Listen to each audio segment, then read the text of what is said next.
Hello my dear student, আজকে আমি যে টপিকটা তোমাদের এটা বেসিক্যালি প্র্যাকটিক্যাল সিলেবাসে আছে, স্টাডি অফ কম্পাউন্ড মাইক্রোস্কোপ, এটা নিয়ে আলোচনা করছি। এটা বেসিক্যালি পাস অনার্স দুটো কোর্সেই আছে, পাস অনার্স বোথ কোর্সেই আছে। সো এটা তোমাদের আমি ক্লাসে পাসের দুটো গ্রুপে মেবি করিয়েছিলাম আর অনার্সে করিয়েছিলাম। তো difference parts of compound microscope, function কী, এগুলো দেখেছিলাম। তো আজকে আবার এটা আমি রিভাইজ বলছি সবাই তোমাদেরকে, যাতে তোমরা এগুলো রিভাইজ হয়ে যায় বা জিনিসগুলো যাতে আর একটু ভালো করে বুঝতে পারো। তো let's start. First of all, compound microscope বা যৌগিক যে মাইক্রোস্কোপ, এটা হিস্ট্রি যদি দেখি, first scientist Hans and Zacharias Jenson Holland in the 1590s created the first compound microscope. First compound microscope তৈরি হয়েছিল 1590 খ্রিস্টাব্দে। Anthony van Leeuwenhoek and Robert Hooke made improvements by working in the lens. Anthony van and Leeuwenhoek and Robert Hooke তারা এই মাইক্রোস্কোপের work লেন্সগুলোর উপরে কি working প্রসেসের উপরে কাজ করে এগুলোর সেট আপটা চেঞ্জ করেছিলেন, যে ফাংশনিংয়ের উপর কাজ করেছিলেন। তো মাইক্রোস্কোপ, এটা একটা কম্পাউন্ড মাইক্রোস্কোপের ছবি। ফার্স্ট অফ অল, মাইক্রোস্কোপ জিনিসটা বলতে, microscope is the combination of two words, micro meaning small, scope meaning view. Microscope বলতে আমরা এটাই বুঝি যাতে কোনো ছোটোর থেকে ছোটো কণা, যেটাকে আমরা বড় আকারে দেখতে পারি। তাহলে ফার্স্ট যে মাইক্রোস্কোপটা হয়েছিল, এটা প্রথম যে অণুবীক্ষণ যন্ত্র, এটাও ওলান্দাজ বিজ্ঞানী অ্যান্টনি ভ্যান লিউয়েনহুকের ছিল, যার সাহায্যে আমরা তার যে মাইক্রোস্কোপটা তৈরি করেছিলেন ফার্স্ট, সেটা দিয়ে আমরা কোনো বস্তুকে 160 গুণ 160 গুণ বড় দেখতে পারতাম। তার আবিষ্কারের পরেই, এটা একটা সিম্পল মাইক্রোস্কোপ ছিল, তার আবিষ্কারের পরেই আস্তে আস্তে কম্পাউন্ড, ফ্লোরোসেন্স মাইক্রোস্কোপ, এগুলো আস্তে আস্তে তৈরি হওয়া শুরু হয়। তো মাইক্রোস্কোপ বলতে আমরা এটাই বুঝি যে কোনো ছোটো একটা জিনিসকে যখন আমরা বড়োভাবে ক্লিয়ারলি দেখতে পাই। Then the term compound refers to the microscope having more than one lens. Simple microscope বা সিম্পল একটা মাইক্রোস্কোপ, যেটা আমাদের মাইক্রোস্কোপ বা অণুবীক্ষণ যন্ত্র, যেটা সিম্পলি, এটাতে সিম্পল একটা ওয়ান লেন্স থাকে, যেটা দিয়ে শুধু জিনিসটাকে বোঝা যাচ্ছে, ছোটো জিনিসটাকে বোঝা যাচ্ছে, কিন্তু এটাকে পরিষ্কারভাবে কী জিনিসটা, ওটার হিস্টোলজিক্যাল স্ট্রাকচার কী, এগুলো কমপ্লিটলি বোঝা যাচ্ছিল না। তো নেক্সট যে কম্পাউন্ড মাইক্রোস্কোপ যেটা তৈরি হলো বা আবিষ্কৃত হলো, সেটাতে কি হয়েছে, যে দুটো লেন্স ইউজ হয়েছে। দ্য টার্ম লাইট মাইক্রোস্কোপই বলা হয়, কারণ the term light refers to the method by which light transmits the image to your I.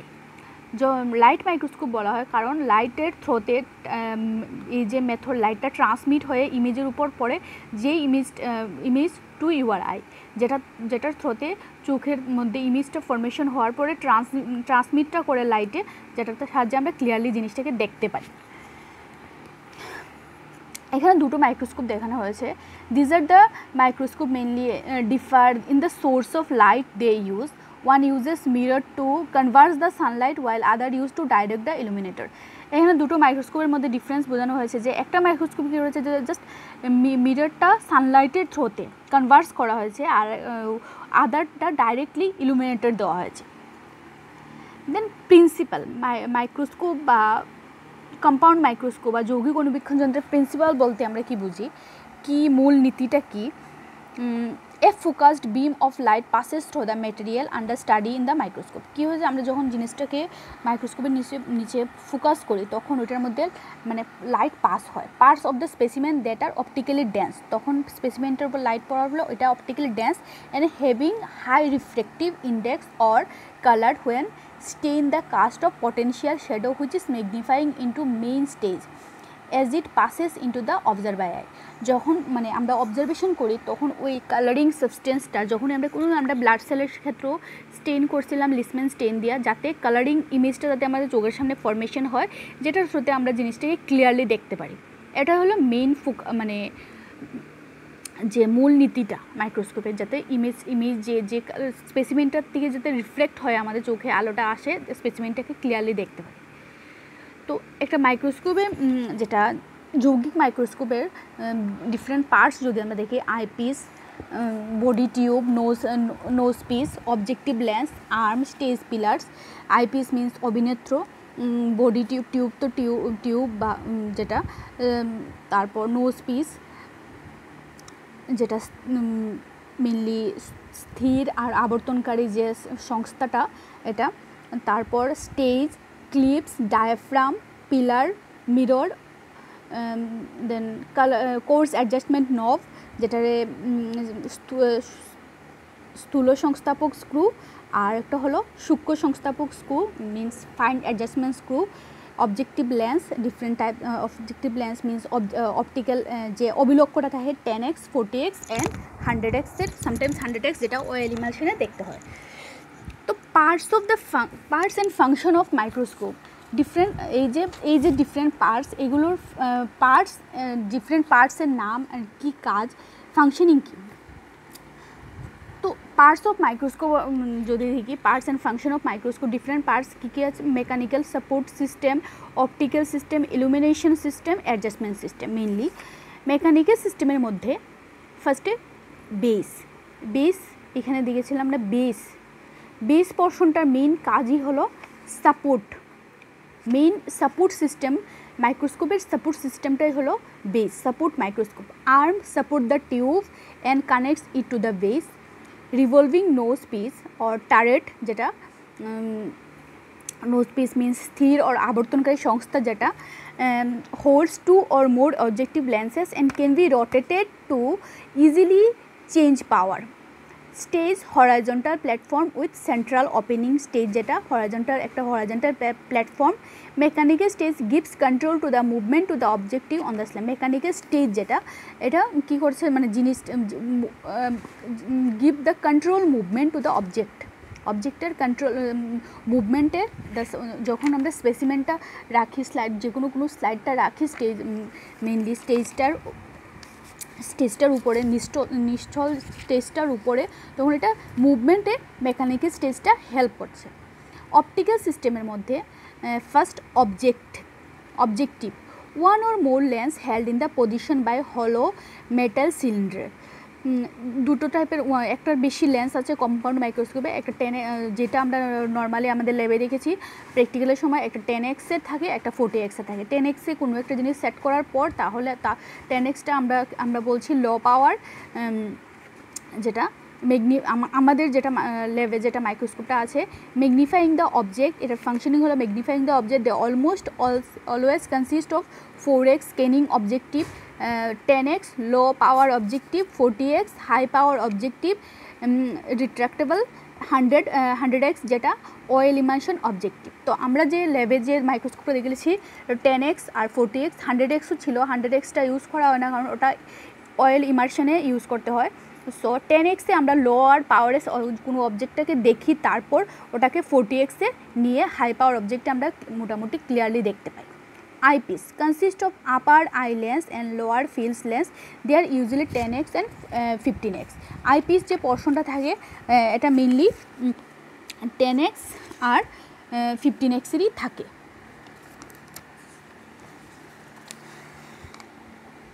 Next illumination system means source of light, day light and electric light, যেটা আমরা tube ছিল, টিউবের আলোতে দেখেছি, বা কোনো সময় কারেন্ট চলে গেলে আমরা মানে লাইটে নিয়ে দেখেছি বাইরে সানলাইটে। Mirror reflect the light rays from the light sources to object. Reflect, মিররের ফাংশনিং হলো রিফ্লেক্ট করা লাইটটাকে। One side is concave and other side is plane. মিররের একটা সাইড, তোমরা যদি ভালোভাবে লক্ষ্য করে থাকো তো মিররের একটা সাইড কনকেভ লেন্স থাকে আর একটা সাইডে প্লেন থাকে। Concave mirror used for near light source. Concave যে মিররটা যেটা আমরা অ্যাডজাস্ট করেছি course adjustment, five adjustment screw দিয়ে যখন আমরা মিররটাকে মানে লেন্সটাকে অ্যাডজাস্ট করি তখন দেখতে পাই যে used for near light source, আর plane mirror used for the distance source of light and daylight. Condenser focus the light onto the specimen. Condenser যেটা আছে এটা ফোকাস করা, কারণ আমার চোখের মানে উপর ডিপেন্ড করে আমি যে জিনিসটাকে এটাকে ফোকাস করব, কারণ সবার চোখের পাওয়ারটা সেম থাকে না। তো কন্ডেন্সার যেটা, এটা দিয়ে কন্ডেন্স করে আলাদা আলাদাভাবে আমরা ফাইন অ্যাডজাস্টমেন্ট স্ক্রু ঘুরিয়ে ঘুরিয়ে জিনিসটাকে দেখতে পাই। Diaphragm use to regulate the amount of light passing into the condenser, কী পরিমাণে লাইটটা কন্ডেন্সারের মধ্যে আসবে এটা ডিফাইন করে, মানে depend on diaphragm. Filter contain blue and white filter below condenser. এটা এখানের মধ্যে এটা মানে ফিল্টার মেইনলি আমরা যেটা লেভেল সিস্টেমে দেখিনি, তাও এটা একটা আলাদা মানে পার্ট যখন স্টেইনিংয়ের উপর ডিপেন্ড করে। Contain blue or white filter below condenser যেটা। তারপর adjustment system mainly coarse adjustment যেটা raises lower stage bring image into focus, fine adjustment brings to image to sharp focus. That means যখনই আমরা কন্ডেন্সার দিয়ে কোনো একটা জিনিসকে ফোকাস করব light on to the specimen, then অ্যাডজাস্টমেন্টের জন্য কোর্স অ্যাডজাস্টমেন্ট আর ফাইন অ্যাডজাস্টমেন্ট স্ক্রুটা আমার দরকার। কোর্স অ্যাডজাস্টমেন্ট দিয়ে আমি জাস্ট ফোকাস করেছি, তারপর সবার মানে যার যার power wise fine adjustment screw দিয়ে এটাকে আমি শার্প করব। Other parts power switch, stage clip, stage stop, stage adjustment, condenser adjustment, rheostat control knob, এগুলো হলো আদার পার্টস। তারপর how does light travel through a microscope. Light is first emitted by the, যদি আমরা মানে লাইটটা কীভাবে pass হচ্ছে মাইক্রোস্কোপে, light is emitted by the light source is directly the condenser lens on to the specimen. Light সোর্সের থ্রুতে condenser লেন্সে আসছে, তারপর স্পেসিমেনে পড়ছে।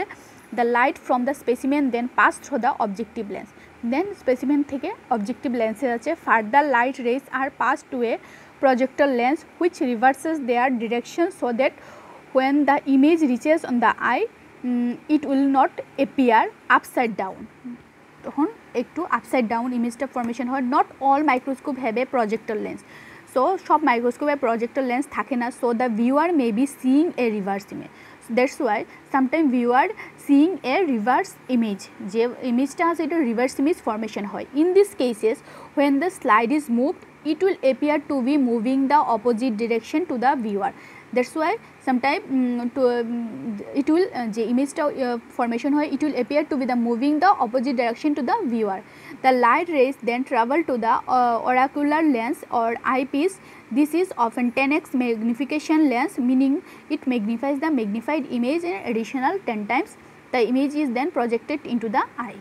এইভাবে light travel through the microscope, then lastly the image is projected into the eye. Lastly আমরা মানে জিনিসটা আমাদের চোখে ভিজিবল হয়। Image from compound light microscope যদি আমরা দেখি, এটা একটা নর্মাল ব্লাড সেলের ইমেজ, যেটা দেখো তোমরা দেখতে পারবে যে 10x যদি আমরা দেখি তখন আমরা কোনো সেলটাকে ক্লিয়ারলি আইডেন্টিফাই করতে পারছি না এটা কী সেল। এটা একটা নর্মাল ব্লাড সেলের সেকশন, ব্লাড সেল যেটা ব্লাড ফিল্ম যেটা তোমরা করেছো ক্লাসে, এটারই একটা সেকশন যেটা 10x বোঝা যাচ্ছে না, কিন্তু যখনই 40x নিয়ে ফোকাস করা হচ্ছে তখন এখানের মধ্যে আমি একটা দেখিয়েছি, এটা হলো একটা নিউট্রোফিলের ছবি, যেটা ক্লিয়ারলি এখানে 40x ফোকাস করার পর দেখা যাচ্ছে। Next use of compound microscope. Then এখান পুরো জিনিসটা থেকে আমরা বুঝতে পারছি যে কম্পাউন্ড মাইক্রোস্কোপের ইম্পর্টেন্সটা কী। A compound microscope is great use in pathology lab so as to identify disease. এটা ছাড়াও আমরা যদি ওভারঅল বলতে চাই যে মানে মাইক্রোস্কোপের যে ফাংশনটা, এটাও কম্পাউন্ড মাইক্রোস্কোপের ফাংশন সিম্পল, কোনো একটা জিনিসকে ক্লিয়ারলি, ছোটো জিনিসকে ক্লিয়ারলি বড় মানে জিনিসটা ক্লিয়ারলি জানার জন্য। যেমন 10x দেখার পর আমরা ব্লাড সেলে কিছুই বুঝতে পারছি না, সবগুলো মানে একটা শুধু আরবিসিগুলো, এগুলো সব আরবিসি দেখা যাচ্ছে, কিন্তু 40x যখন নিয়েছি তখন আলাদা আলাদাভাবে সেলগুলো বোঝা যাচ্ছে। তো identify disease identify in forensic laboratory compound light microscopes are used to identify presence of minerals or metals in human cells so as to be solved criminal cases. Forensic expert can also find the origin and drug viewing component particles under microscope. Student in school or colleges benefit by this use of microscope. We all know that for conducting their academic experiments যেটা তোমরা যেটা করছো ক্লাসে যেগুলো করো, যে identify করতে পারো blood cell normally normal compound microscope হয় যে it is immense help to the students can now see the bacteria and virus which is otherwise invisible in the naked eye, thereby they witness things which they have studied in theory. আমি virus ব্যাকটেরিয়ার কথাতে যাচ্ছি না, আমি just normal blood cell দিয়ে বুঝেছি। যখন তোমরা ব্লাডের ড্রপলেটটা এমনিতে বুঝতে পারছো না যে এটাতে আরবিসি আছে, ডাব্লিউবিসি আছে, প্লেটলেটস আছে, ডিফারেন্ট টাইপস অফ ডাব্লিউবিসি আছে, কিন্তু আমরা যখন মাইক্রোস্কোপে এটাকে মানে ফিল্ম টেনে যখন আমরা দেখি তখন আমরা ক্লিয়ারলি বুঝতে পারি আরবিসি কোনগুলো, ডাব্লিউবিসি কোনগুলো। তাহলে আমরা এখান থেকে যে থিওরিটা আরবিসি, ডাব্লিউবিসি, প্লেটলেটস এটা জানি আমরা, তো এটা আমরা প্র্যাকটিক্যালি জিনিসগুলো আমরা মোটামুটি দেখে নিতে পারি। Plant cells and also microorganisms living on them observed under the microscope. Compound microscopy has proved beneficial in biologists too. That same আমি ব্লাড সেলের কথা বলেছি, এগুলো অন্য কোনো সেল হতে পারে, বডির যে কোনো মানে অর্গানের হিস্টোলজিক্যাল স্ট্রাকচার আমরা মানে সেকশনিং করে আমরা দেখতে পারি। সেম কোনো প্ল্যান্ট সেলের সেকশনিং যেমন তোমরা অন্য প্র্যাকটিক্যালেও করবে, প্ল্যান্ট সেলের সেকশনিং করেও আমরা ডিফারেন্ট টাইপসের সেলের ফাংশনিংগুলো, সেলের ডিফারেন্ট স্ট্রাকচারগুলো দেখতে পারি। এখানের মধ্যে আমি কয়েকটা সেল মানে যে আমাদের হিউম্যান বডির কয়েকটা অর্গানের সেকশনিংয়ের ছবি দিয়েছি, যেমন থাইরয়েড গ্ল্যান্ডের সেকশনিং যদি আমরা স্লাইড যদি দেখি সেকশনিং, তাহলে এইভাবে দেখা যায় যে থাইরয়েড গ্ল্যান্ডের মধ্যে ওই যে কলয়েডগুলো ভিতরে দেখা যায়, টেস্টিস, হিউম্যান টেস্টিসের সেকশনিং, দেন এড্রিনাল গ্ল্যান্ডের সেকশনিং, লাং সেকশনিং, এগুলো সব মেমিলিয়ান, থাইরয়েড গ্ল্যান্ড, টেস্টিস আর এড্রিনাল গ্ল্যান্ড, লাং। এটাই মোটামুটি বেসিকলি তোমাদের মানে মাইক্রোস্কোপ জিনিসগুলো। তো মাইক্রোস্কোপের থেকে যে এই কম্পাউন্ড মাইক্রোস্কোপ থেকে যেগুলো আসে বেসিক্যালি ফাংশন, ডিফারেন্ট পার্টসের নাম কি, ওদের ফাংশন, এগুলোই বেসিক্যালি থাকে। তো তোমরা যদি কোনো কিছু বুঝতে না পারো তো আমাকে পার্সোনালি অবশ্যই জিজ্ঞেস করবে, আর যদি বুঝতে পারো তো পারবে, আর যদি না কোনো প্রবলেম থাকে তাহলে জিজ্ঞেস করো। Thank you all.